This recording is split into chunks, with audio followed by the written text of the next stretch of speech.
Hello friends, welcome to my channel. இன்றைக்கி நம்ம வீடியோவில் என்ன பார்க்க போகிறோன்னா, குட்டி குட்டி டிப்ஸ் தாங்க பார்க்க போகிறோம். எனக்கு தெரிஞ்ச அழகு குறிப்பு, வீட்டு குறிப்பு, கிச்சன் டிப்ஸ் இதெல்லாம் உங்கள் கூட ஷேர் பண்ணியிருக்கேன்.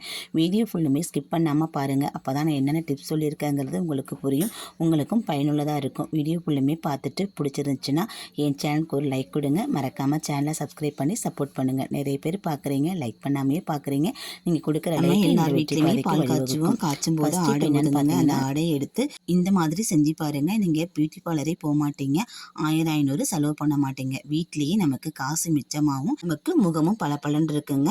நான் பாலாடையை கொஞ்சமாக எடுத்து வச்சுருக்கேன். ஆடை இல்லைன்னா கூட பரவாயில்ல, அதில் இருக்கிற நுரையை கூட நம்ம எடுத்துக்கலாங்க. அந்த நுரையை எடுத்துட்டு நம்ம கண்ணுக்கு கீழே கருவளையம் இருக்கும் பார்த்தீங்களா, அந்த கருவளையத்துக்கு கீழே நம்ம போட்டு விட்டுட்டோம்னா நாள் பட இதை பயன்படுத்திட்டு வரும்போது நமக்கு கருவளையம் இல்லாமலே போயிடுங்க. சுத்தமாக அது மாதிரி பாலாடை கட்டியில் புரத சத்து நிறையா இருக்கிறதுனால 2 பேருமே பயன்படுத்தலாம். ஆண் பெண் இருவருமே இதை பயன்படுத்திக்கலாங்க.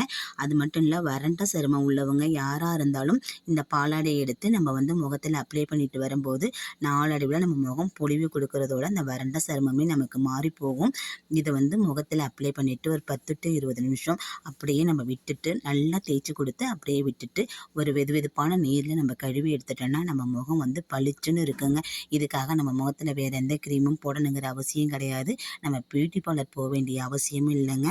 அது மட்டும் இல்லாமல் இந்த பாலாடையில் பார்த்திங்கன்னா லாக்டிக் அமிலம் நிறைந்து உள்ளதுங்க. கையில் நல்லா தேய்ச்சி கொடுத்துட்டேன். தேய்ச்சி கொடுத்துட்டு ஒரு 2 நிமிஷம் கழித்து நான் உங்கள்கிட்ட காமிக்கிறேன் பாருங்கள், எவ்வளோ பளிச்சுன்னு இருக்குன்னு பாருங்கள். இதே மாதிரி நீங்களும் முகத்தில் அப்ளை பண்ணி 10 to 20 நிமிஷம் கழித்து குளிர்ந்த நீர்லேயோ வெந்நீர்லேயோ கழுவி பாருங்கள், முகம் பளபளன்னு இருக்கும். வாங்க செகண்ட் டிப் என்னன்னு பார்க்கலாம். இதுக்கு நான் பாத்திரம் எடுத்துருக்கேன். இது கூட மஞ்சத்தூள் சேர்த்துக்கிறேங்க. ஒரு 1/4 ஸ்பூன் அளவுக்கு மஞ்சத்தூள் சேர்த்துருக்கேன். உங்களுக்கு எந்த அளவுக்கு தேவையோ அந்த அளவுக்கு நீங்கள் மஞ்சள் பொடி சேர்த்துக்குங்க. இது எதுக்கு பயன்படுத்துறதுன்னு சொல்கிறேன். இது கூடவே இன்னொரு முக்கியமான பொருள் சேர்க்க போகிறோம். என்ன பொருள்னு பார்த்தீங்கன்னா, எல்லார் வீட்லையும் இருக்கக்கூடிய காப்பி தூள் தாங்க சேர்க்க போகிறோம். காப்பி தூளையும் இது கூட சேர்த்துட்டு இதில் உங்கள்கிட்ட இருந்தால் வேப்பெண்ணெய் சேர்த்துக்குங்க. வேப்பெண்ணெய் இல்லைன்னா நல்லெண்ணெய் சேர்த்து நம்ம நல்லா இதை கலந்து கொடுத்துடலாம். நல்லா கலந்துட்டு இது கூட ஒரு பொருளையும் சேர்க்க போகிறோம். அந்த பொருளை தடவி நம்ம எடுத்து வச்சுக்கிட்டோம்னா நமக்கு எப்பப்போ தேவையோ அதை பயன்படுத்திக்கலாங்க. சாயங்கால நேரத்தில் இது என்னென்னு பார்த்தீங்கன்னா கறிப்பட்டை தாங்க. குழம்புக்கெல்லாம் பயன்படுத்துகிற கறிப்பட்டை தான். அந்த கறிப்பட்டையில் எடுத்து நம்ம தடவிட்டு நம்ம எடுத்து வச்சுக்கிட்டோம்னா நம்ம சாயங்கால நேரத்தில் இதை விளக்கில் காட்டி நம்ம புகை காமிச்சோம்னாக்கா கண்டிப்பாக கொசோட தொல்லை இருக்காது. மீதம் இருக்கிறத ஒரு விளக்கில் போட்டு நம்ம விளக்கேற்றி வச்சுட்டோம்னா சாயங்கால நேரத்தில் ஒரு 6 மணி வாக்கில் விளக்கேற்றி வச்சுட்டோம்னா கொசு தொல்லை இருக்காதுங்க. சில பேருக்கு கொசுவத்தி ஏற்றினாலோ இல்லை லிக்யூடு மாட்டினாலோ அந்த புகையோட வாசம் பிடிக்காது, 2வது ஒத்துக்காது, அலர்ஜி ஏற்படுத்தும். அந்த மாதிரி இருக்கிறவங்க வீட்டில் இந்த மாதிரி ரெடி பண்ணி வச்சுக்கிட்டோம்னா இயற்கையாகவே கொசு நம்ம விரட்டிடலாம். நம்ம கொசுக்கள்லேருந்து தப்பிச்சுக்கலாங்க. இந்த கறிப்பட்டை இலையை நம்ம புகை காட்டினோம்னா எங்கெங்கெல்லாம் நம்ம காட்டுறோமோ அந்த இடத்துல கொசு தொல்லை கண்டிப்பாக இருக்காது. இதை இப்படியும் பயன்படுத்தலாம். இல்லைன்னாக்கா சாம்பிராணி போடும்போது அதுக்கு மேலே கூட இது 4 இலையை பிச்சு போட்டு வச்சுட்டோம்னா அந்த புகை கணிசமாக கணிஞ்சிக்கிட்டே இருக்கும். அந்த வாடைக்கு கண்டிப்பாக கொசு வரவே வராது. கண்டிப்பாக பயனுள்ளதாக இருக்கும். ட்ரை பண்ணி பாருங்கள். பிடிச்சிருந்தா லைக் பண்ணுங்கள். வாங்க நெக்ஸ்ட் டிப் என்னன்னு பார்க்கலாம். இன்றைக்கி நான் மெழுகுவர்த்தி தாங்க எடுத்திருக்கேன். இந்த மெழுகுவர்த்தியை வச்சு என்ன பண்ண போகிறேன்னு பார்த்தீங்கன்னாக்கா ஒரு பயனுள்ள பதிவு தாங்க பார்க்க போகிறோம். வாங்க என்னன்னு பார்க்கலாம். சட்டியை நல்லா சூடுபடுத்திட்டு அதில் அந்த மெழுகுவர்த்தியை நான் போட்டுக்க போகிறேங்க. மெழுகுவர்த்தி நல்லா உருகி வரட்டும். உருகி வந்ததுக்கப்புறம் அதுக்கு இதில் 2 பொருள் சேர்க்க போகிறோம். என்னென்ன பொருள்னு பார்க்கலாங்க. உருகி வந்துடுச்சு. அதில் உள்ள திரியை எடுத்து நம்ம வெளியில் வச்சிடலாங்க. வச்சுட்டு இது கூட என்ன சேர்க்க போகிறோன்னு பார்த்தீங்கன்னா விக்ஸு தாங்க. குழந்தைங்களுக்கு தலைவலிக்கு நெஞ்சு சளிக்கெல்லாம் பயன்படுத்தும் இல்லையா, அந்த விக்ஸு தாங்க சேர்க்க போகிறோம். விக்ஸில் ஒரு 1/4 ஸ்பூன் அளவுக்கு எடுத்து சேர்த்து இதில் கரைச்சி விட்டுக்குங்க. இது கூடவே இன்னொரு பொருளையும் சேர்த்துக்குங்க. காப்பித்தூளையும் இது கூட சேர்த்துக்குங்க. சூடாக இருக்கும் போதே காப்பித்தூளை சேர்த்து கரைச்சி விட்டுருங்க. இல்லைனாக்கா கொஞ்சம் ஆறி போனாலும் காப்பித்தூள் கட்டி பிடிச்சிடும். இதை அப்படியே கலந்து விட்டுட்டோம்னாக்கா காப்பித்தூளும் கரைஞ்சிருங்க. இது எதுக்கு பயன்படுத்த போகிறோன்னு பார்த்தீங்கன்னாக்கா இதுவும் ஒரு இயற்கையான கொசு விரட்டியாகவும் நமக்கு மழை காலத்துக்கு உகந்ததாகவும் இருக்குங்க. இதை எப்படி பயன்படுத்தலான்னு பார்க்கலாம் வாங்க. நான் இன்றைக்கி அகல் விளக்கு எடுத்திருக்கேன். நீங்கள் கண்ணாடி கிளாஸோ இல்லை சில்வர் பாத்திரமோ இதில் கூட நீங்கள் நெருப்பு எடுத்து வச்சுக்கோங்க. அகல் விளக்கில் நான் உருக்கி வச்ச மெழுகு எடுத்து ஊற்றி வச்சு இதில் இருக்கிற இந்த விக்ஸு வாடை காப்பித்தூள் வாடைக்கு கொசு கண்டிப்பாக வீட்டு பக்கம் வராது. அது மட்டும் இல்லாமல் இந்த விக்ஸோட வாடை நமக்கு நல்ல நறுமணத்தை கொடுக்குங்க.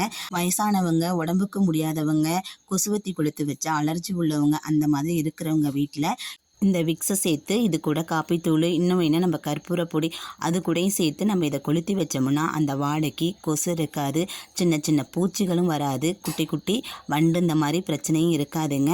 மெழுகுவத்தியாக கொளுத்தி வச்சா கூட நமக்கு அப்படியே அணைஞ்சு போகும். இந்த மாதிரி ரெடி பண்ணி வச்சுக்கிட்டோம்னா மெழுகுவத்தியும் அணையாது, நமக்கு நீண்ட நாளைக்கு எரிஞ்சு வரும். ட்ரை பண்ணி பாருங்கள்.